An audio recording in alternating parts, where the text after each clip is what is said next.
Welcome to the National Japanese American Historical Society's 2021 annual event and this year's 40th anniversary celebration kickoff.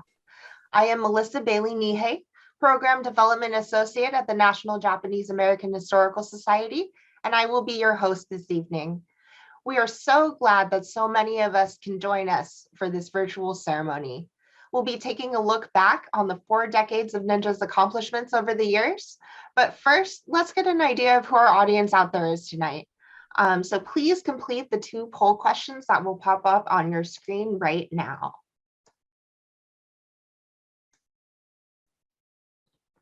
All right, so let's take a look at where our audience is joining us from tonight.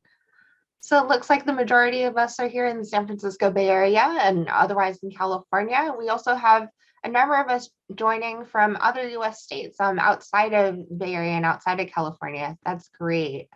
It also looks like we have an exactly even split on both members and non-members tonight. So we're really excited for those of you who are joining us for the first time to learn more about ninjas and the work we do.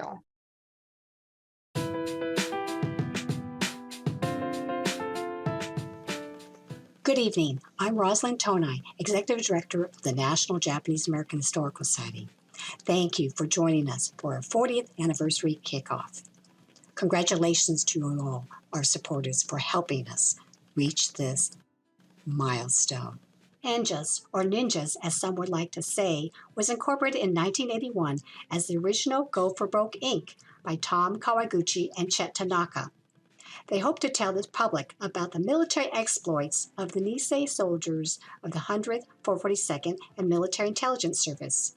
Hosted by the Presidio Army Museum, they opened the largest exhibit of its kind on the Nisei soldier in the Presidio of San Francisco, and soon launched its national tour. The exhibit caught the eye of the director of the Smithsonian Institution for a special exhibit on the bicentennial of the U.S. Constitution.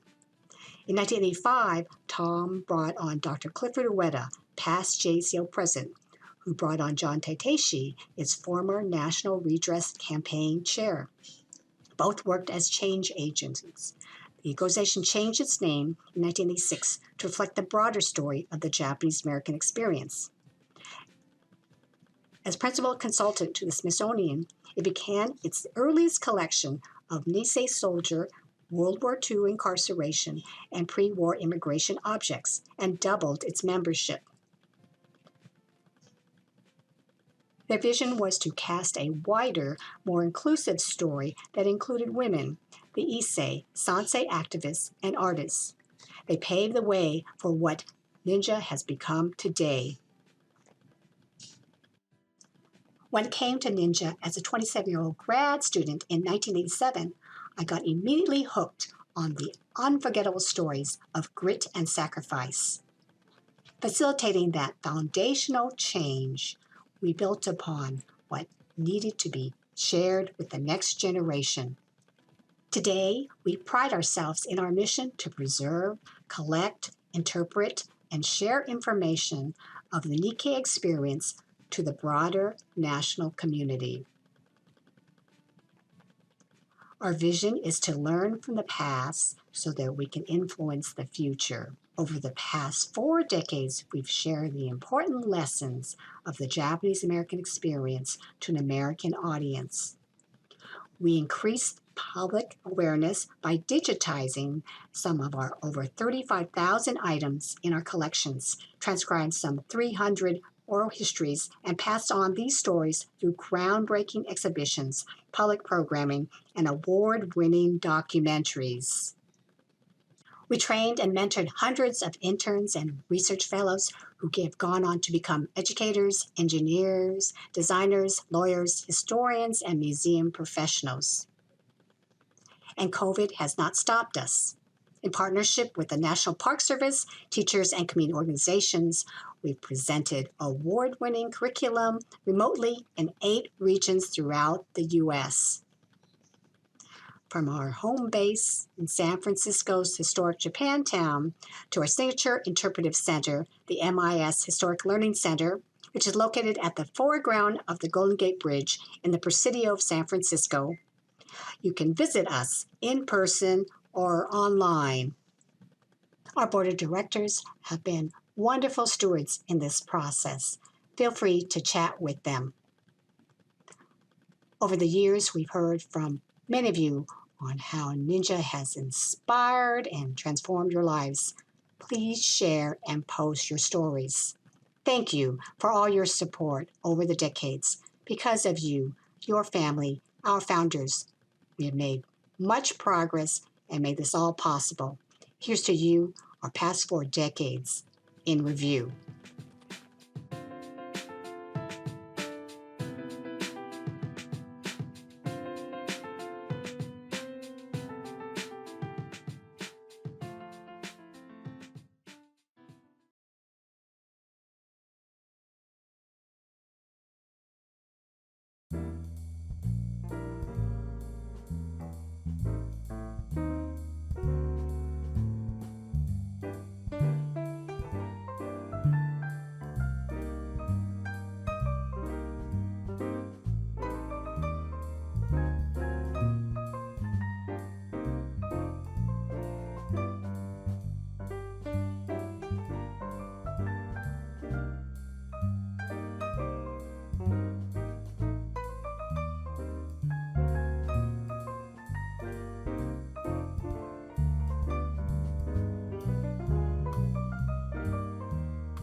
Good evening, everyone. On behalf of the Board of Directors, welcome and thank you for attending our 40th anniversary.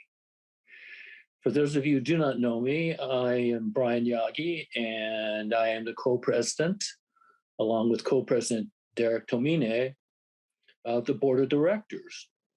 Today, we are focusing our celebration on our mentors and interns. As I'm sure all of you are aware of, mentoring provides valuable assistance, especially in the terms of counseling and advising young people just starting out in their careers. Likewise, interns provide much needed support and skills to the organization they are working for. Here at the National Japanese American Historical Society, we have a long-standing tradition of providing internships to young people. Most years we have at least 2 to 3 interns. They would work on various projects such as research, transcribing interviews, and even translating documents from Japanese to English. Hopefully, they're benefiting from the mentoring system that are provided to them in return. I remember well those who mentored me, Dale Manami and Don Tamaki, whose law firm has been a long-standing supporters of our organization, provided me with much guidance during my college and career years, not only with their counseling and advice, but with their action in fighting for justice for the Asian American community. Professor and former California Supreme Court Justice Cruz Reynoso, who we honored in May of 2017 at our Preserve and Protect Our Freedoms event, was attended by many of his former students and interns. Many went on to work in the civil rights field. He was also a strong influence on me as he swore me in as an attorney and reminded my fellow recently sworn in attorneys that even the poor and ethnic communities deserve the best representation in a court of law, which had been traditionally denied them. So I want to thank our mentors and our interns for all that you do.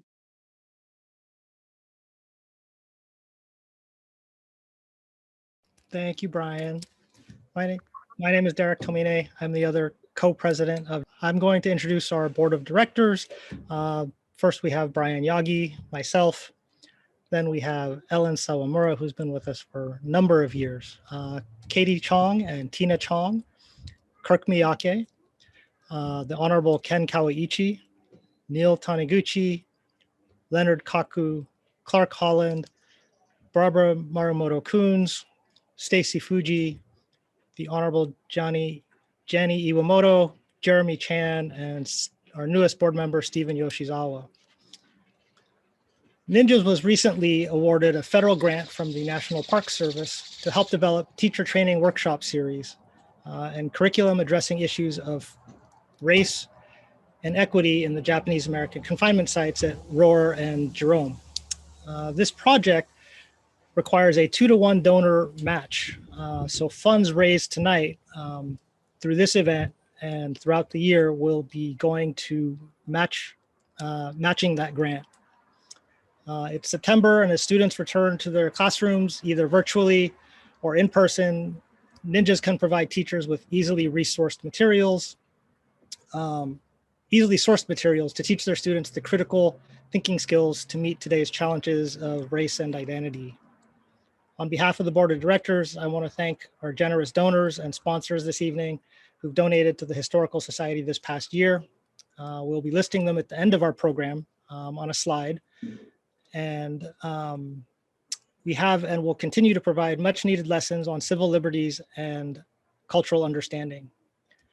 I'd like to take this time to acknowledge the very generous gift from the family of the Grace Eto Shibata Trust that ninjas received earlier this year. For many years, the Shibata family has generously donated their talent and time to the Historical Society. Annually during this busy Labor Day weekend, the Shibata family would work tirelessly, bringing together family and friends, hosting the Ninjas Picnic at the Mount Eden Garden, usually receiving hundreds of guests.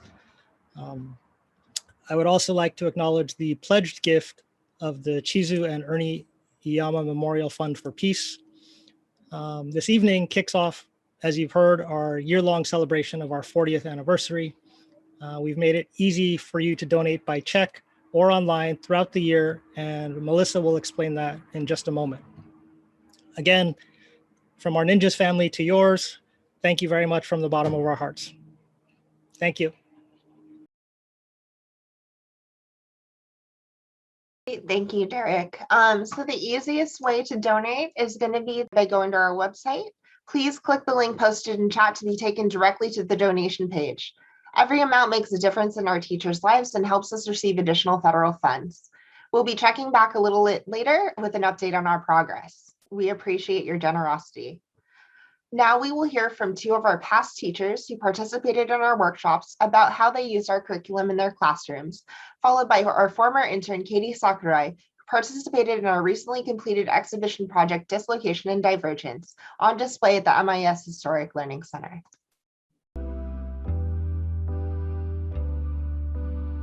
David Fierce, and I've been a social studies teacher in Washington State for 25 years. I love the Ninjas workshops. I've attended many of them. I've also helped work behind the scenes and putting them on. My favorite thing is that I get to meet scholars who are current in the field and learn the latest studies and hear directly from them. Another thing I really enjoy is I get to meet people who are directly connected to the Japanese incarceration experience. And that ends up in my classroom when I get to tell stories and anecdotes from people that I've met. And this really engages my students. And the last thing, and probably the most important as a teacher, is I get to meet with fellow teachers and hear what their lessons plans are, share those lesson plans, and even generate lesson plans in that moment in a workshop. And that always ends up in the classroom later and makes my lessons just that much better. Thanks, Ninjas.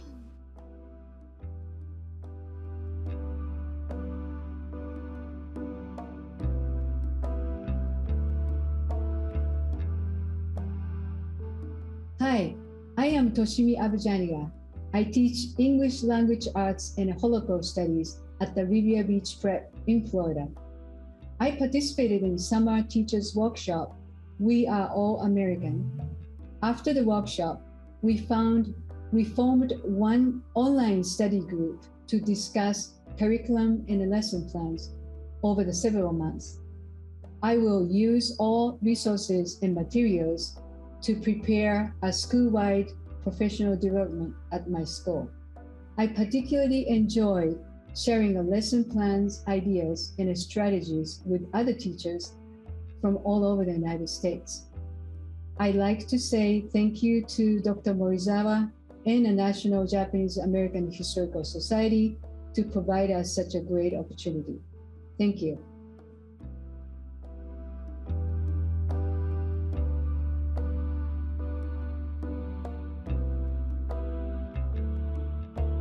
Hi, my name is Katie Sakurai, and I was an intern at Ninjas during my gap year from June 2020 to May 2021.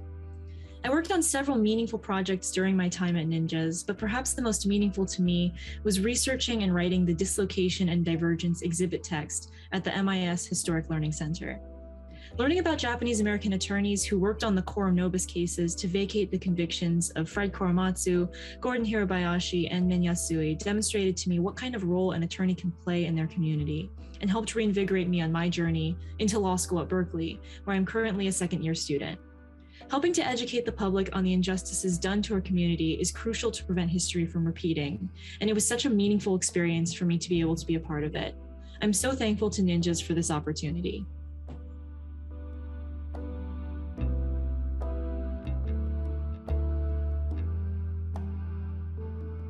Hello, I am back again. I'd like to take this time to thank our funders. Your support is what makes our work possible.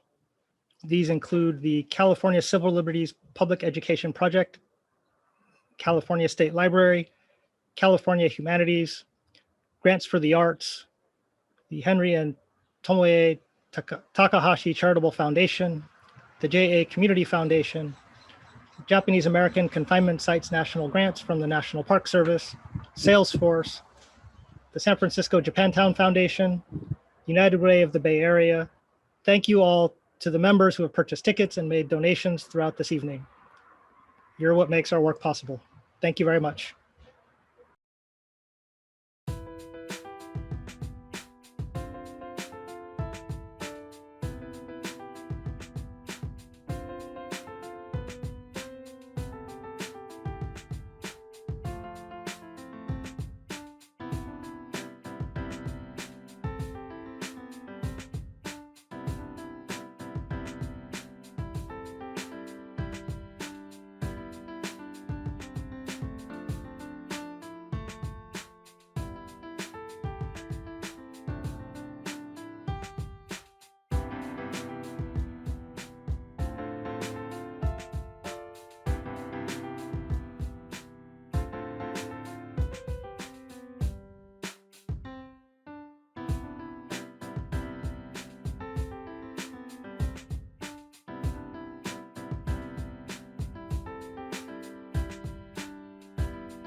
All right, so now we get to the very special portion of our program this evening.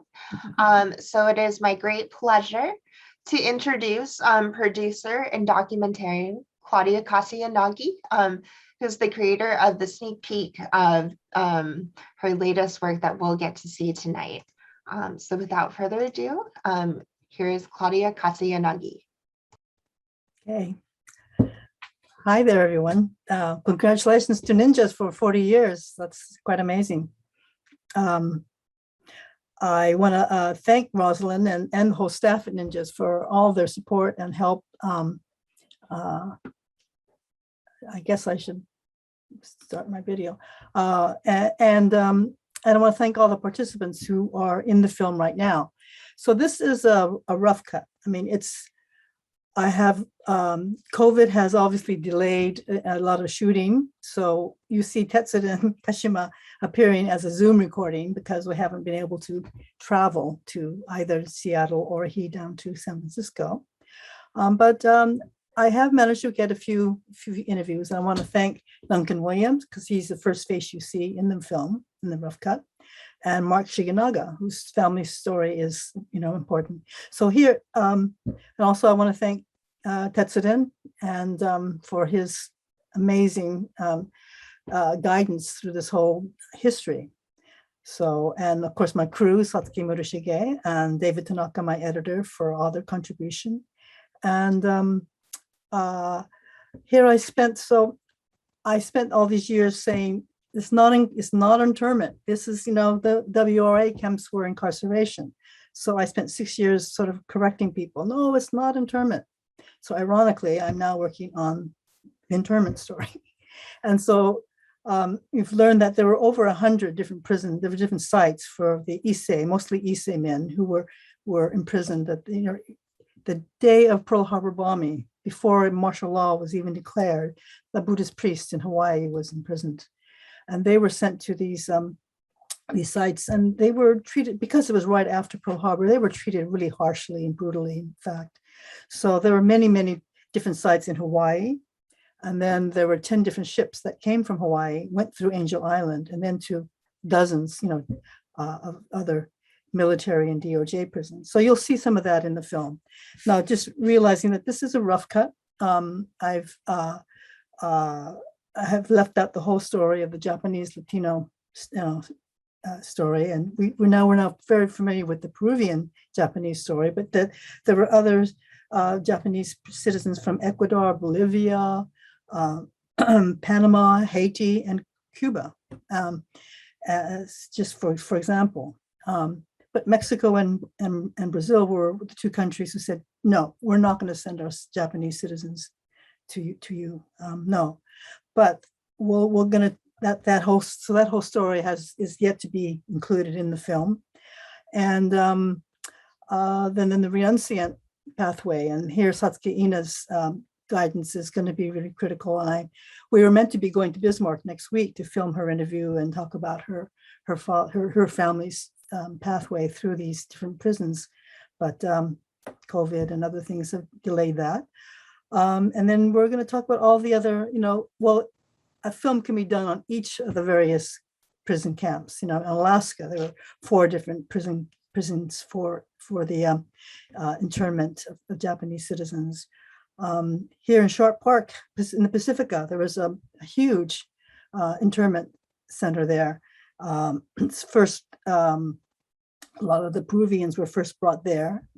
Some of the women from Hawaii were first sent to Sharp Park. And then, we'll talk about all the ones in Texas. We've got, Fort Sam Houston. There was one in Washington, Fort Lewis. And then, of course, Santa Fe. And a large group of people ended up in Santa Fe and or Lordsburg. So you'll see a little bit of Lordsburg being brought up in the film. And the Santa Fe story is developing. And so, after you watch the film, if you have any questions, feel free to put them in the chat and join in a group. I guess there'll be a room to come join me later. But I want to thank Ninjas for this opportunity to at least to show you what I've done so far. And again, congratulations to Ninjas for 40 years. It's amazing. Thank you. I think that's it for now. And tell me what you think. Keep in mind, this is definitely a rough cut, but it's on its way. And so there is a GoFundMe that Rosalind has asked me to start. And anybody who, after you donate to Ninjas, of course, today you have to donate to Ninjas and support the great work that Ninjas is doing and has done. So please support Ninjas. And then if you have any money left over, I do want to do this is sort of the companion piece to A Bitter Legacy. And in fact, A Bitter Legacy is being shown at the Tadaima pilgrimage. So if you go to that pilgrimage site, that's a virtual pilgrimage, you can watch A Bitter Legacy for free. So that's sort of the incarceration story. And then this will be the internment story. So just keep that in mind. Thank you very much. This brings us to the end of our 40th anniversary kickoff. We hope you enjoyed the film and that its important lesson is carried forward. Please support Claudia through the link in the chat with funds for post-production work. So to close out the program, I'm going to pass it on to our Executive Director, Rosalind Tonai. Hi, everyone. Well, bravo. Thank you very much, Claudia, for this wonderful presentation. And I know, you're a perfectionist, so despite our technical difficulties, I know it's going to be a fabulous end product. And I encourage everyone to support her and go to her GoFundMe page. It was in the chat, and we'll, post it at the end. We look forward to working with you on, making a full presentation in the near future. And I want to just thank our technical team behind the scenes, as always, is Max Nihei, who is doing the technical operation on this and putting together all the videos and slide presentations. And for Melissa, Bailey Nihei now, on her hosting, wonderful hosting. And of course, Tim Chen and Leslie Zhu, who is also helping in the background. I would be remiss if I didn't acknowledge Grace Morizawa, our education coordinator, who provides wonderful links to our teachers and really enlivens our presentations with a lot of good hands-on curriculum. And thank you so much for our wonderful staff and our board for your guidance. So I'm giving Melissa a few minutes to seconds to put everyone in their family chat rooms or their family friend chat rooms. If you are interested in visiting with Claudia and saying hello, asking her questions, feel free to put that in the chat and we'll be happy to move you in that direction. And this essentially concludes our 40th anniversary kickoff. Thank you to all of you, and we'll probably be posting this at some time in the future if you missed it. Probably not the video, but probably the program itself. But we encourage you to support our work and the work of videographers and filmmakers like Claudia Kasianagi. So thank you, and here we go. You ready to go?